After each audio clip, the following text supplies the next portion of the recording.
Deborah on BBC Breakfast. So she comes out and says that the BBC News is not institutionally biased.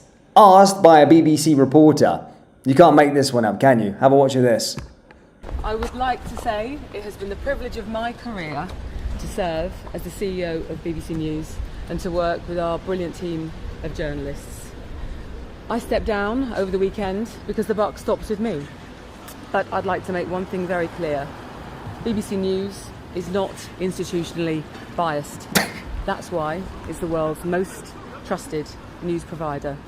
Why did you fail to deal with the mistakes that were made? And see my teams. Thank you so much. Do you think that the journalists are corrupt like President Trump says? Do you think the journalists are corrupt? Of course our journalists aren't corrupt. Our journalists are hard-working people who strive for impartiality, and I will stand by their journalism. Is there institutional bias at the BBC? There is no institutional bias. Mistakes are made, but there's no institutional bias. But why weren't the mistakes dealt with on Trump, on anti-Semitism, on women's rights?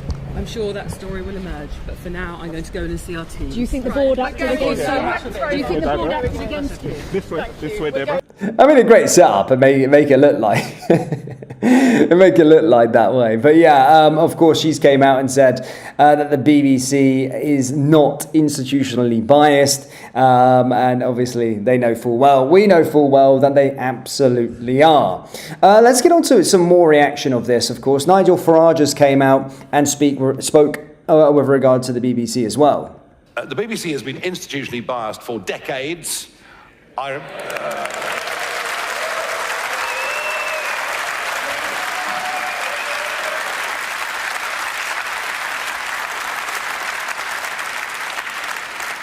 well remember the Wilson report 2 decades ago, saying the BBC were not covering areas like Europe and immigration with any sense of impartiality. And you could, add on to that net zero, climate change, all their interpretation of the horrors that have happened in Gaza, and now, of course, the United States president. I spoke to the president on Friday. He just said to me, "Is this how you treat your best ally?" It's quite a powerful comment, isn't it? It's quite a powerful comment. So there's been too much going for too long. You might have noticed, Harry, that last year 500,000 people stopped paying the license fee. The year before, 500,000 people stopped paying the license fee.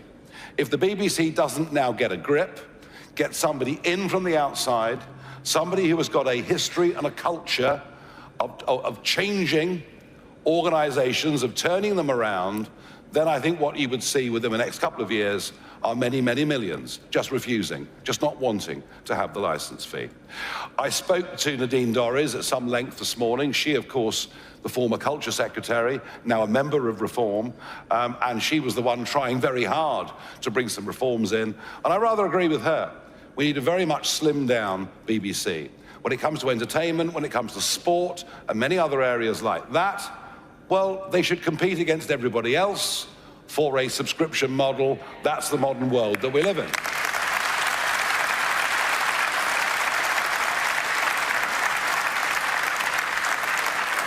So the license fee, as currently is, cannot survive. It is wholly unsustainable.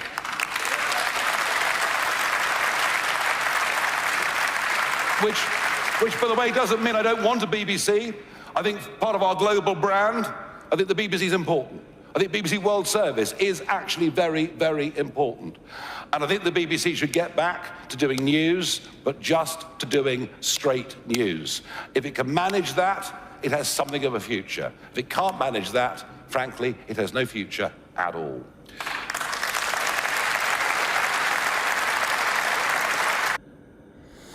So there you go, that's Nigel Farage's comments on this. I want to get a little bit more reaction, of course, on the BBC chairman's grovelling apology, so to speak, as they look to try and rebuild their reputation once again. It's in the mud right now, and it has got given the karma it deserves, but there could be more now. As I said, for those of you just tuning in, Donald Trump has, of course, threatened legal action over this whole scandal. But let's get a little bit more in terms of their apology. Certainly is a bombshell, and the weather outside New Broadcasting House certainly dramatic, lots of rain, but perhaps the atmosphere inside New Broadcasting House just as dramatic as well, with this apology now out in the open, and lots more details in the apology underway, as we now, the BBC saying what the purpose of that edit in the panorama was. They said the purpose of editing the clip was to convey the message of the speech by President Trump on Capitol Hill on the 6th of January. They said at the time it didn't attract significant audience feedback, but the points raised by the Standards Committee at the time were passed on to BBC Panorama and the teams who make the programme. But they said with hindsight it would have been better to take more formal action. No word on what that action would have been. And since these reports have come to light that Panorama made such dramatic edits to change the meaning of what Donald Trump said, they have attracted now more than 500 complaints to the BBC. They said they'll go through them in the ordinary complaints procedure, but they have said it's prompted further reflection. And they said after reflecting, they accept the speech was edited to give the impression of a direct call for violent action. And because of that, the BBC would like to apologise for that error of judgment. Well, in terms of what action they are now going to take, well, I can tell you that the chair of the BBC, Samir Shah, has said that they are going to be appointing a new director of documentaries and long forms to hopefully stop these kinds of edits and errors from going to air, as they're seeking to regain trust amongst audiences. And the chair, in his 4-page letter to the Select Committee, said that if problems persist, we will take further actions. But of course, he was responding to Mr. Prescott's 19-page memo that was sent to BBC bosses earlier this year, which alleged systemic bias at the BBC. And responding to them, he said he takes Mr. Prescott's concerns seriously, but the implication that he uncovered stories BBC sought to bury was simply untrue. He said he accepts there are times BBC gets it wrong, and when they do, they issue a correction.